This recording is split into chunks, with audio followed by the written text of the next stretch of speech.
நான் சொல்றேன், இந்த இயேசுவை நான் ஏற்றுக்கொண்டு, புறஜாதி மார்க்கத்திலிருந்து இயேசுவை நான் ஏற்றுக்கொண்டு கிட்டத்தட்ட ஒரு 33 வருஷம் ஆகுது. இந்த 33 வருஷத்துல நான் இயேசு கிட்ட தெரிஞ்சுக்கிட்டது ஒண்ணுன்னா, இந்த உலக ஆசீர்வாதங்கிறது இயேசுடைய பார்வைக்கு அப்படிங்கிற மாதிரி ஒரு சின்ன விஷயம். 5000 பேருக்கு சாப்பாடு 5 நிமிஷத்துல ரெடி பண்ணி கையில கொடுத்துருவாரு. மிச்சம் 12 நிறைய கூட நிறைய எடுக்க மாதிரி கத்தர் கொடுப்பார். அதெல்லாம் ஆண்டவருக்கு ஒரு பெரிய விஷயமே கிடையாது. அதுக்காக நாம இவ்வளவு கஷ்டப்படணும்னு அவசியமே இல்லை. அதுக்காகத்தான் இயேசு சிலுவைக்கு போகணுன்ற அவசியமும் இல்லை. நம்மளை பணக்காரராக்கிறதுக்கு அவர் ஏன் வந்து இங்க சிலுவைக்கு போனோம்? நிறைய பேர் போதிக்கிறாங்க, நம்ம ஐஸ்வர்யனாக்கும்படி அவர் தரித்திரர் ஆனார். ஏன் அதுக்கு முன்னாடி எல்லாம் ஏழையா இருந்தாங்களா?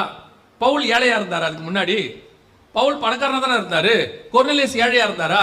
அவரை பணக்காரராக்கிறதுக்கு இயேசு சிலுவைக்கு போனாரான்னா, இயேசுக்காக அவங்க ஏழை ஆயிட்டாங்க. அவங்க இயேசுக்காக எல்லாவற்றையும் நஷ்டமும் குப்பையும் என்று விட்டாங்கன்ற ஒழிய நமக்காக அவர் அப்படி. அப்ப அந்த வசனத்துக்கான அர்த்தம் வேற. நம்மை ஐஸ்வர்யனாக்கும்படி சிமரா சபைக்கு சொல்றாரு, நீ உனக்கு இருக்கிற நீ ஐஸ்வர்யம் உள்ளவனா இருந்தும் உனக்கு இருக்கும் தரித்திரத்தை நான் அறிந்திருக்கிறேன். அவர் பேசுறது ஸ்பிரிச்சுவாலிட்டி.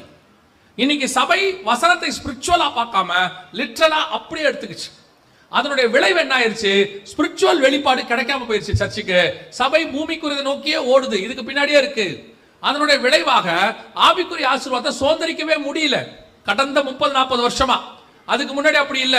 இதுக்கு முன்னாடி இருந்த பரிசுத்தவான்கள் ஸ்பிரிச்சுவாலிட்டி தான் கான்சென்ட்ரேட் பண்ணாங்க, வேர்ல்ட்லியா கான்சென்ட்ரேட் பண்ணல. அவங்க முழுக்க முழுக்க ஸ்பிரிச்சுவாலிட்டி கான்சென்ட்ரேட் பண்ணாங்க.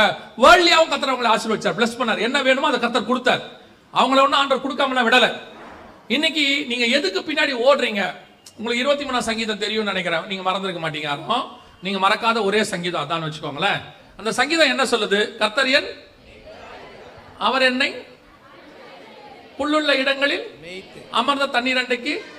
கடைசியா அந்த அதிகாரம் எப்படி முடியுதுன்னா, நன்மையும் கிருபையும் என் ஜீவனுள்ள நாளெல்லாம் நன்மையும் கிருபையும் என்னை தொடரும். அதோட அர்த்தம் என்னன்னா, கர்த்தர் மேய்க்கிற இடத்துல நான் மேய்ஞ்சிக்கிட்டே இருப்பேன், நன்மையும் கிருபையும் பின்னாடி வந்துகிட்டே இருக்கும்னு அர்த்தம். அவ்வளவுதான். இன்னைக்கு நீங்க என்ன பண்றோம்? நாம எல்லாரும் நன்மையை கிருபையை தேடி ஓடிக்கிட்டு இருக்கிறோம். கர்த்தர் பின்னாடி வர மாட்டார். கர்த்தர் சொல்ற இடத்துல நம்ம மேய்ஞ்சிக்கிட்டே இருந்தோம்னா நன்மையும் கிருபையும் பின்னாடி தானா வரும். அந்தந்த காலகட்டத்தில் அது தானா வரும். நம்ம கேட்க வேண்டியதே இல்ல. அப்பப்போ என்னென்ன வேணுமோ அதை ஆண்டவர் கொடுத்து ஆசீர்வதிக்க வல்லமை உள்ளவராய் இருக்கிறார். அல்லேலூயா.